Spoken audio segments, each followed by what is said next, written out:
We all have things that make us a bit nervous, right? Maybe spiders, maybe heights. But have you ever thought about trains? As in a real fear of trains? It sounds specific, but it's definitely a thing. Yeah, exactly. So today we're doing a deep dive into that very specific anxiety. Our sources look into the history, the psychology behind this, dread of trains, railways, all that. It actually has quite a few names. Siderodromophobia is the big one, but also train phobia, railroad phobia. And even the German one, Eisenbahnangst. Right. So we've got some really interesting material to unpack here, looking at the historical roots and the psychological takes on it. Okay, let's get right into it then. The sources, they take us back, way back to the early 1900s. Sigmund Freud. Ah, yes, Freud.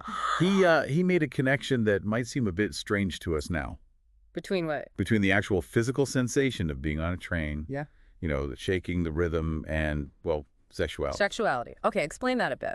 So Freud observed this rhythmic movement and thought it could be subconsciously linked to pleasurable sensations. His idea was if someone was repressing those kinds of urges, what he called libido repression, Hmm. then being confronted with that train movement could actually trigger anxiety. The suppressed feeling comes out as fear.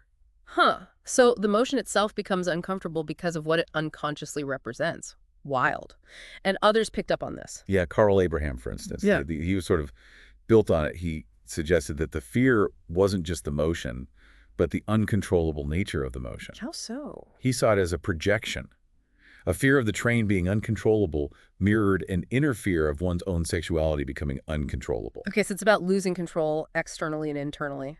Makes a certain kind of sense, I guess. And then you had Wilhelm Stekel around 1908. He also focused on the rocking sensation. Did he agree with the sexuality link? He did. He linked it to the libido repression idea, but he added another layer. He thought it could also be tied to embarrassment, Embarrassment. Yeah. About what? about being rocked as a baby, those early childhood sensations.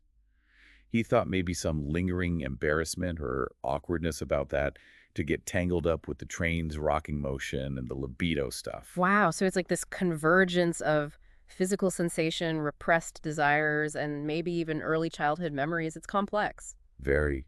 These early psychoanalysts really saw the train as this potent symbol reflecting our inner worlds. It's funny, though, our sources mention Freud himself had Reisangst, right? Fear of travel. He did, yeah, mostly related to trains. But it wasn't quite a phobia in the way we define it now, Why not? because apparently his anxiety vanished once the journey actually started. He actually quite enjoyed traveling by train once he was on it. So more like pre-trip nerves than a paralyzing fear. Exactly, a key difference. Shows even the pioneers of psychoanalysis weren't immune to a bit of travel anxiety themselves. Okay, so moving away from the purely psychoanalytic view, the sources also point to something much more, well, concrete, the fear of disaster. Oh, absolutely. You have to remember the context. Early railways, 19th century. This was powerful, fast, new technology. And sometimes it went horribly wrong. Like accidents. Big ones.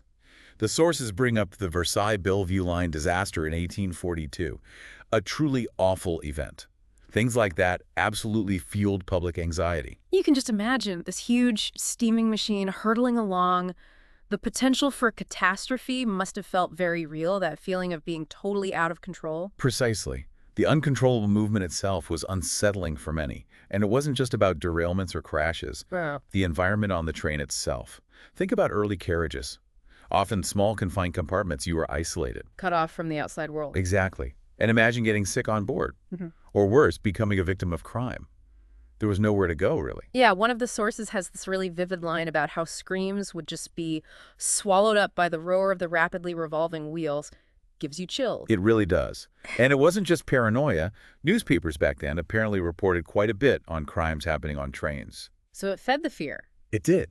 To the point where, after some major incidents, the sources talk about a kind of collective psychosis, a widespread societal fear gripping people. Doesn't sound like the romantic image of early train travel we sometimes see. Not always, no.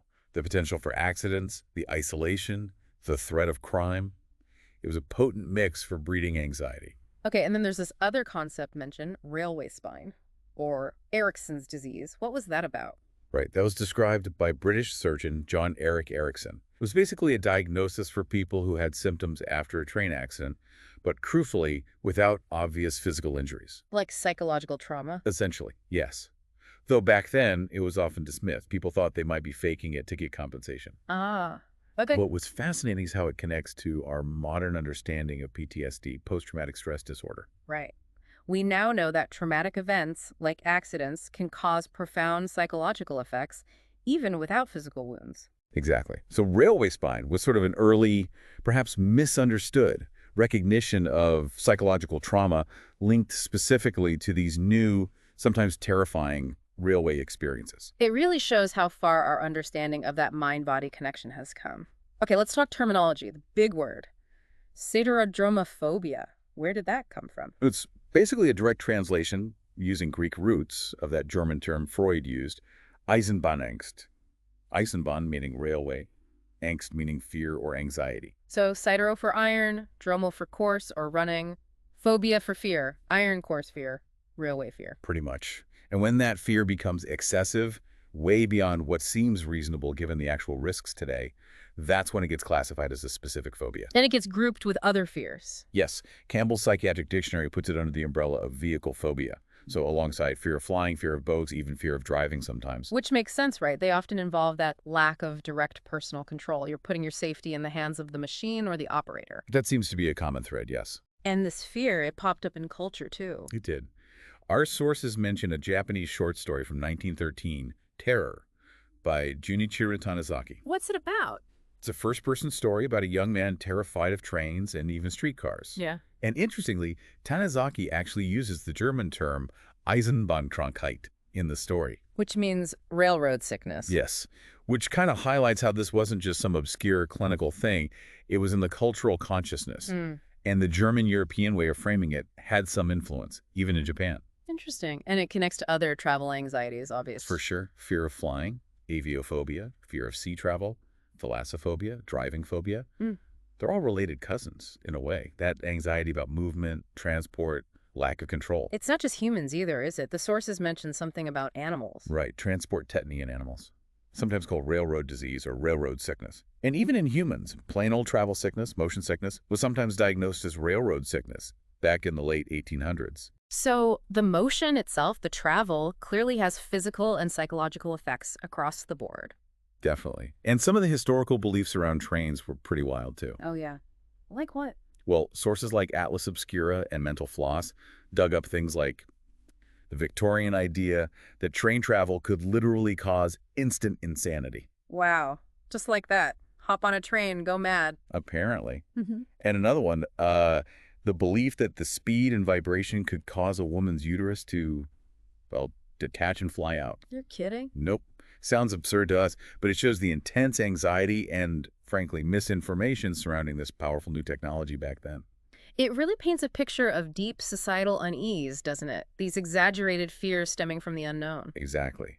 They are extreme reflections of the underlying anxieties about speed, control, and the body's reaction to this new form of movement. Okay, so wrapping this all up, we've seen the early psychoanalytic ideas linking trains and sexuality, the very real fears about crashes and being helpless. The isolation on board, the whole railway spine phenomenon pointing towards trauma. The way we named it, categorized it, even how it showed up in literature. It's quite a journey, no pun intended. It really is. It shows this complex mix. Internal psychology, external dangers, societal beliefs, all swirling around this one mode of transport. So it leaves us with something to think about, doesn't it? Here's a final thought for you, our listener. We've come so far in transport technology, and our understanding of anxiety has evolved so much since the 19th century. But how might those historical fears about a new technology like the train still echo today? How might they shape our anxieties now about maybe different technologies or even just travel in general? Yeah, it makes you wonder what anxieties we might be overlooking about our current world. Things that seem normal now but have deeper roots we don't fully grasp yet. Something to ponder.